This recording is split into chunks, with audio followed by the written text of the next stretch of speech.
How's it going, everyone? We have some crazy meta developments. We are seeing a lot of thought dead decks come back. I wouldn't say that any of these are new top tier decks, but they are all a new fun way to play the game if you're looking for something to mix up, if you're tired of all of the same meta decks that you've been playing. And if you want to support the channel a little bit more, make sure you subscribe. All right, about 60% of you are not subscribed. Maybe turn on notifications if you want to be notified when I upload, or more importantly, when I live stream. I'm going to start live streaming a lot more. Just haven't really been doing it too much this summer. It's been super hot, and this stream room gets very warm when it is hot outside. It is like, it has to be 80-90 degrees in here right now with all these lights and the computer running and everything, and that makes streaming very difficult. I've yapped for too long. Let's get on to the real video. All right, as promised, Genetic Apex Pikachu. So there are a lot of different ways to play this deck because there are so many tools for lightning attackers. Here is one that went, I believe, 7-3 in a tournament. There is a lot to say about this deck. So we use Pikachu and Zeroara to just get energy in play early with the elemental switch. Really unlocks these lightning type attackers. This one is more oriented towards being a big toolbox. You see we have the one Genetic Apex Pikachu, which if you don't know what he does 30 damage times the amount of lightning Pokemon on your bench. So he caps out at 90 for 2. Then we have the Pikachu EX from Shining Revelry that does 150 discard all energy attached to him. Then we have the Tapu Koko EX, which is just another way to hit for 90, but you need 3 energy to do so. Has 10 more HP than the Pikachu EX. Some other options are the Zapdos EX. I've seen builds with double Pikachu in it, and I'll show you a more straightforward list here in a second. You can run the electrical cord tool, which makes it so when your lightning Pokemon is knocked out, you can move those energy to the bench, keep them in play. A lot of ways to play this. I have tried both variants, and when I play one variant, I miss what the other has to offer. It doesn't feel like it's quite a complete deck yet. It's still doing fine, and you can do good with it, but over like a long period of time, you'll probably be missing some aspects of it. And I think a lot of that comes from, in order to run this super aggro version that's just based around the Pikachu EX from Genetic Apex, that's going to allow you to hit for 90 on your second turn most every time, you have to run both Pikachu. And then there's no real good big lightning attacker. Like in the straight version of just 2 Pikachu EX, our damage is capped out at 90, and then whatever Zapdos EX feels like doing when he attacks, right? Zapdos EX is a 3 energy attack. You flip 4 coins, it does 50 damage for each heads flip.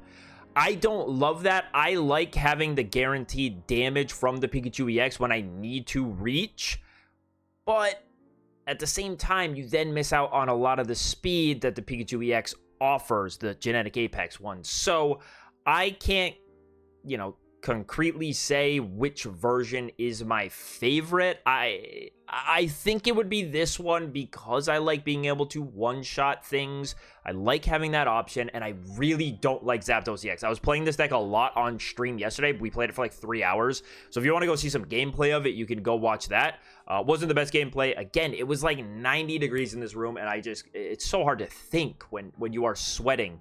It's that hot. But yeah, we played it for a long time there, so you can see how the deck functions, how it works. I tried out both variants. Quick Pikachu EX from Shining Revelry.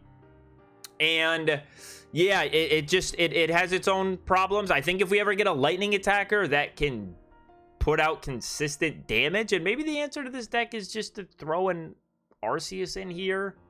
Who cares about the Tapu Koko? Let's just get an Arceus in there. It doesn't really change our interaction with anything. The only thing it does do is if we start that Arceus EX, we're in trouble. But you play so many basics to boost the Pikachu EX's power.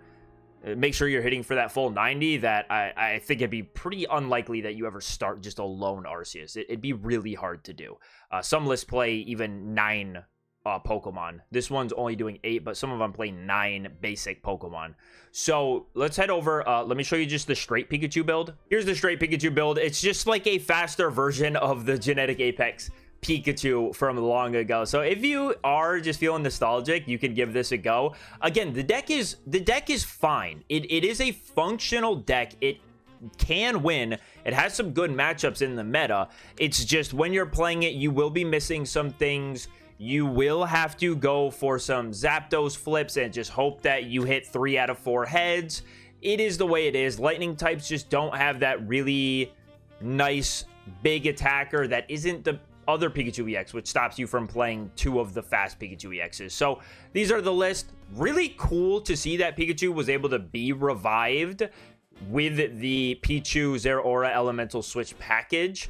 I really like it. I really like it. If you want to go super aggro, you can get rid of the Zapdos and put in a second Zeroara and just say, we're never going to attempt the Zapdos. We're just going to hope that the 90s from the Pikachus or the walling from the Oricorios is enough. Another great benefit of just Lightning Toolboxes is that you get to utilize Oricorio, and that's going to steal you some wins against some of these decks that are not prepared for it. So again, very cool to see Genetic Apex Pikachu. I never thought I would see that card back in the format.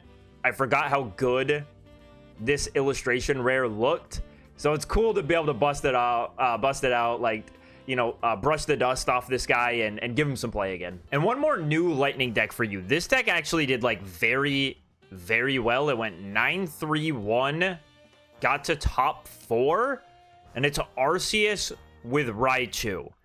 So I had to read what this Raichu card does because we have just no one has ever even attempted to put this guy in a deck before in a serious fashion. The Raichu has the ability that says if you have an RCCX in play, it's going to take 30 damage less from attack. So effectively, Raichu has 120 HP. Its attack Spark for 2 lightning does 40, and you snipe 20 to your opponent's bench. We couple that with Double Cyrus, so we can now attack with Raichu and go target something very aggressively. We also have the Alolan Raichu to reach for big numbers that we normally wouldn't be able to hit. Think if you're swinging into a Giratina, it's going to guaranteed one-shot it 100% of the time. I think even if it has a cape, it's, what, 60? Plus it'd be 60 plus 120. Yeah, that thing's gone. Darkrai as well, unless it has a giant cape, is also going to get packed up by Alolan Raichu. Charizard EX might get packed up by Alolan Raichu. Alolan Raichu's kind of wait. Why are we not doing something with this guy? Wait, hold on. I'll be back. I'll be back with that thought. And then we pair Arceus as like our consistent attacker as well. Just another guy we can, if you go second with Pichu start, you could get the Arceus set up immediately. We are only playing the one Oricorio because he's around. He'll get some value. He'll be able to wall, but nothing serious. This deck does not play any other accelerate. Like, it doesn't play the Zeroara Elemental Switch package, so I have not tried this deck myself. I worry about the energy and play preservation. I almost wonder if an elemental or an electrical cord is a good idea, because outside of Pichu turn 1 getting an extra energy in play, we're sort of strapped for energy. But it did very well, and I even want to look at the matchups here and see, what did they play against? They played against Ho-Oh Celebi, Dragonite, and then Espeon, and then some Darkrai's, and some Silvally's, and some more Darkrai's. Darktina, I mean, the Alolan Raichu seems really scary for the Darktina matchup. Yeah, I only worry about the energy acceleration, so I almost wonder if the list could use a little bit of work and find a way, but I would have to play it and really see how the energy ends up sticking in this deck. Maybe you just want to go aggro with Arceus. Going aggro with Arceus with a Pichu deck is like so scary. Because you're just hitting, it's pretty easy for you to get to just that 130 where you have your full bench and Arceus is swinging for a lot of damage. He's not easily knocked out. I know Guzzlord really struggles with this guy because Guzzlord just has no way to reach for 140. Arceus has that ability which prevents special conditions from doing anything to it. So he's just sort of there at 140 and he can't possibly be knocked out by a Guzzlord in one shot, and he deals so much damage so quickly depending on how you set up. Yeah, that is very, like, getting the Arceus set up quickly is really scary. You might not even need to go Raichu into Arceus. It might just be better to go Pichu into Arceus, and then Raichu can be a backup if it allows you to. very, very cool deck. I'm interested to see how it plays. I am now really thinking about Alolan Raichu. Given what we have in the meta, I would love to try this out. I also have 3 of these Rainbow Alolan Raichus, so I would love to get some value out of just at least one of them. Like, I don't need 3, but I have 3. So I would love to finally put it in a deck and actually be able to try it. Yeah, it's a cool deck for sure. I mean, these are a lot of cards we have never seen get a lot of play or really any play, so to see it get top 4 at a fairly large tournament is pretty insane. Here's another cool deck that has been around, but I have not really showcased in a video yet, and that is Silvally with Darkrai in the Pichu package. So the Pichu is going to allow you to swing with either Darkrai or Silvally. If you go second, you can start swinging with Darkrai on that second turn. If you go first, you can swing with Silvally on your second turn, no matter what. It also allows you to have that dark energy attachment down for Darkrai. Like, if you go second, you can go attach to type null, Pichu to type null, and then evolve into Silvally and ping with Darkrai, and now you're hitting for 120 every single turn with Silvally while also setting up a Darkrai attacker. You also have the one-up Oricorio to try to give you that edge against decks that don't have an answer to it. And yeah, it's a pretty cool package that allows for just a little bit higher damage reach with Silvally. Real quick, not gonna spend too much time on it, but I do think it's super sick because I've always wanted this card to make an inclusion somewhere, and someone managed to do very, very well with it, and that's Claydol. Claydol has the ability to heal block. When Claydol's in play, you and your opponent both cannot heal their Pokemon. Any sort of healing thing, I don't know that it prevents, because I've never used Claydol before. I don't know if it will literally prevent you from playing a potion, or if you play potion, it will just not heal and it will be discarded. I would assume it does not allow you to play the potion. You would still be able to play Pokemon Center Lady to heal a special condition, but I think it wouldn't let you play them from your hand. Not totally positive. But it's cool because there's a lot of healing in the format right now. The only issue with it is that it's a stage 1, so even slotting a 1/1 line, it's not going to be the easiest thing to find, right? You can use Pokeball to maybe get you a ball toy, but then the Claydol, you're kind of on your own. There's no communication in this list, nothing like that. We do have the deck thinning of Gladion, so that will help get some cards moving through our deck, but other than that, very tricky to actually get the Claydol online when you need it. But in some matchups, right, if you're playing against Espeon and you stick that Claydol down and now they don't have access to healing themselves for 30 every single turn, against Dark Tina, preventing any sort of potions, it is very, very cool. So I'm just excited to see Claydol make its way into a list and do fine at a tournament. Whether this is the optimal way to play Silvally or Oricorio, I don't know. I really hope they print more cards like Claydol in the future. Just these cool abilities that you can tech into your deck to give you an advantage in some matchups. It's very hard to pull off in this game because we are running only 20 deck spaces, and again, doing a 1/1 line is just, it's really hard to find when you need it or when you want it. But I like the deck.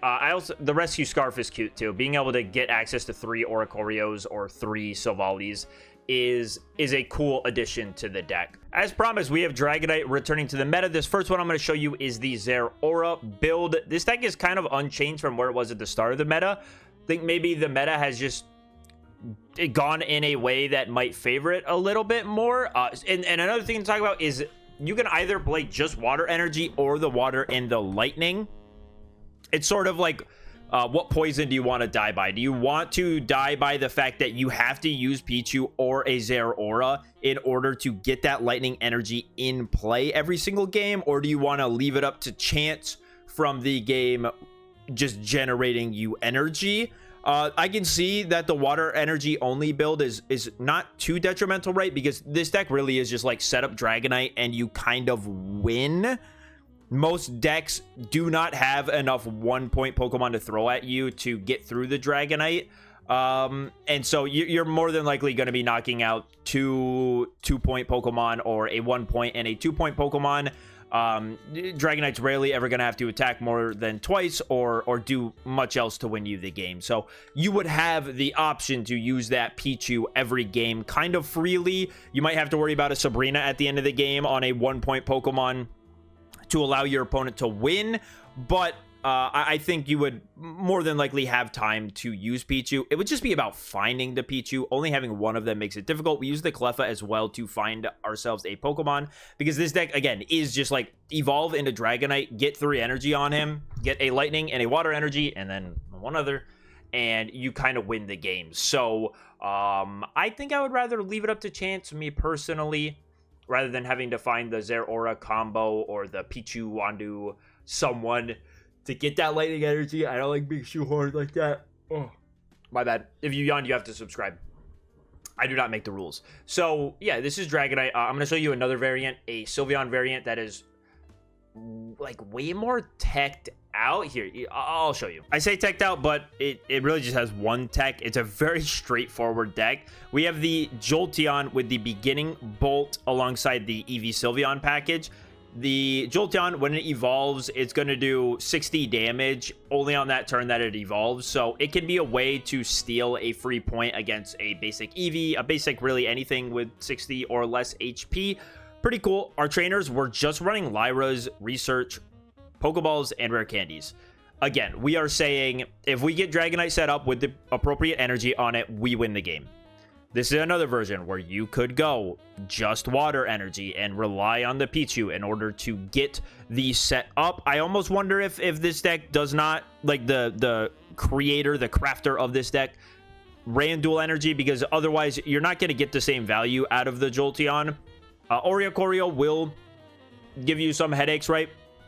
You can use the Dragonair plus the Jolteon to be sort of 2 answers to that. Dragonair is pretty good. It only needs to you only need 2 energy to attack. You could also, if you're concerned with Oricorio and you want a built-in answer to it, you can run this Dragonair from Genetic Apex. It takes 3 energy to attack, but it's going to one-shot Oricorio. So pick your if you're worried about Oricorio, slot this one in instead. If you don't really care, you can run this 90 HP one. I think this one is probably just overall more will give you more utility because of Oricorio. You're never really going to want to attack with Dragonair, and if you are, it's going to be an Oricorio. So I would say run this Genetic Apex one, which is in fact the one that they ran for this list. And then if we go and look at the other Dratinis as well, we have this one which can attack for 40, and then this one which can attack for 20 but only has 60 HP. I think I prefer this Dratini because I don't think I'm ever going to be swinging with one. Being able to do 40 is like okay.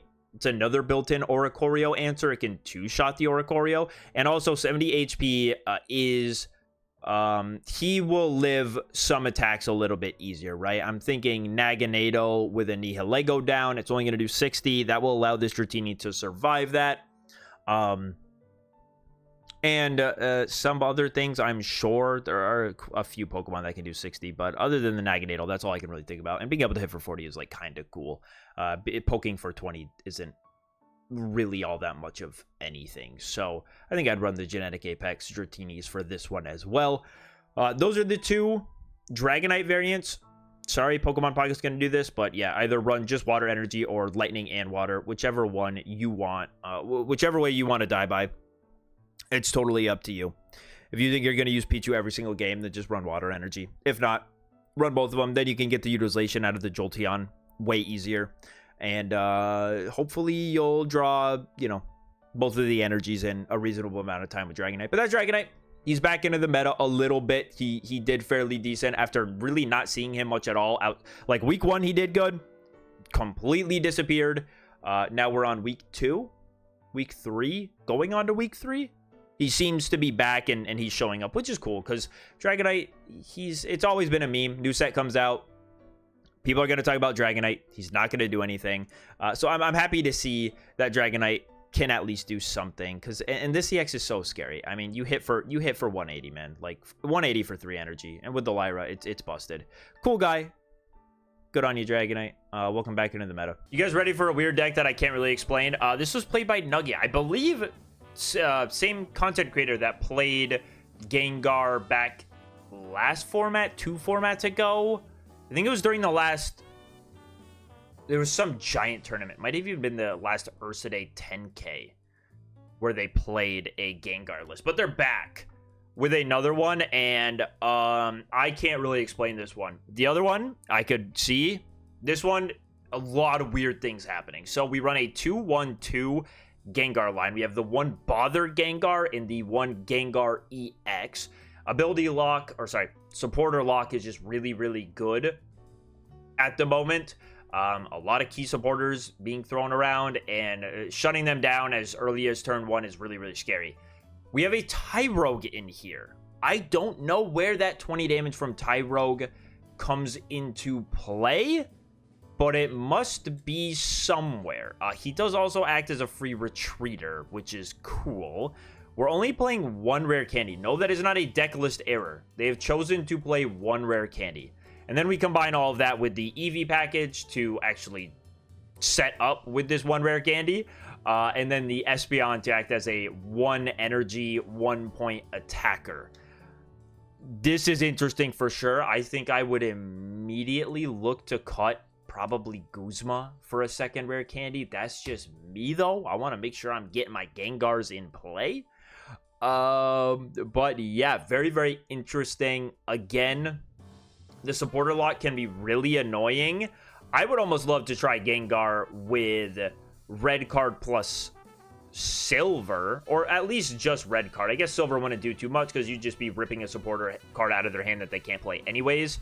But a red card for sure, because whenever you get Gengar set up, I know I've lost quite a few games to Gengar where my opponent was able to just get Gengar online instantly, supporter lock me, and then hit me with a red card, and then I just have no way to draw. I literally can't do anything but sit there and take damage from the Gengar while I'm really struggling to set up anything. Maybe it's not as good now that so many decks run Sylveon and just have a way to draw through their deck anyways and get set up and can kind of play off the board that way. If you get enough EV in play turn 1 and find those Sylveons, you won't struggle as hard with the supporter lock, but it will still be annoying. You won't be able to use your Sabrinas, your Cyruses, nothing like that. So cool to see. This is the weirdest deck ever, man. This reminds me of something we would have built in like Genetic Apex days, where we kind of just toss a bunch of stuff, like we do 1-to-1 lines or try to make cuts in order to make the deck work. Yeah, just a really unique deck. Last thing I'm going to show you, this is what the current #1 ranked player is using, or was using. This is Ho-Oh Snorlax, but instead of using Giratina, we use Darkrai. Now, we have double Ilima, double Leaf, double Pokemon Center Lady to all act as sort of ways to get around our opponent doing the slow approach if we stick a Snorlax in the active spot. This deck can be hard to deal with, but I will be honest, when I've played against it, the only games I've lost have been to my own misplays. They are very long games, and if you do something incorrectly, you will be punished if your opponent is playing the deck well. In my case, again, I play a lot of Guzzlord.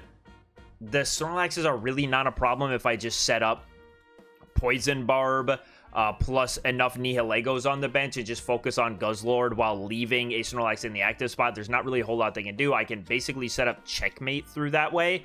But if you mismanage your bench, then you're not going to be able to pull that off. And the games I've played with the deck haven't felt as good as the Giratina version, just to me. The thing I like about the Giratina version is you are setting up 2 big attackers at once instead of just 1. Sometimes your opponent can just overwhelm you, and not having the 2 different options or not having your Ilima fast enough can really set you back. I don't love this. Put a Snorlax in the active spot, let my opponent essentially control the pace of the game while I set up something on the bench and only one thing on the bench. It can get pretty scary. There are, again, your opponent can even wait until they have what they need in your hand. Like, look, we have no hand disruption. You're not setting up anything quickly, and it's really hard to do anything about that Snorlax. you can't move that Snorlax. So your opponent can set the pace of the game, and they can wait if they are a deck that plays silver plus red card. They can wait until they have both silver and red card in hand. Use red card. Silver the Ilima out of your hand if you happen to draw it off of those 3, and then attack the active Snorlax with no energy on it, and potentially 2-shot that Snorlax, and now your opponent just has to get through one more 2-point Pokemon, and that might just not be the most difficult thing in the world for them. You know, if you set up a Ho-Oh, Ho-Oh comes up, attacks, okay, that's cool. They're gonna be able to attack into that and then maybe just Cyrus it for the end of the game. There's a lot of ways this deck can go wrong when you're only able to set up one attacker. And yeah, again, your opponent just gets to control the pace of the game, and not having that ability to guillotine into the bench and attach to the active Snorlax. So you're telling your opponent, hey, you are on a timer, you have to do something, or else one of these guys is going to be a big problem for you. I prefer that version. The Darkrai being able to hit for, you know, add 20 damage in is cool, but you can get essentially the same thing out of having a red in the deck. So those are my thoughts on the Snorlax Ho-Oh deck, in case any of you were wondering what I have to say as someone who is not even top 1,000. I didn't love the deck when I played it. It seemed like I was waiting on... It was all up to me. I mean, you don't have very many plays. It's kind of throwing the ball to your opponent and saying, hey, don't misplay, and you will win the game. If you misplay, I'll win the game. So that's it. All right, thank you guys for watching the video. I'll see you on the next one.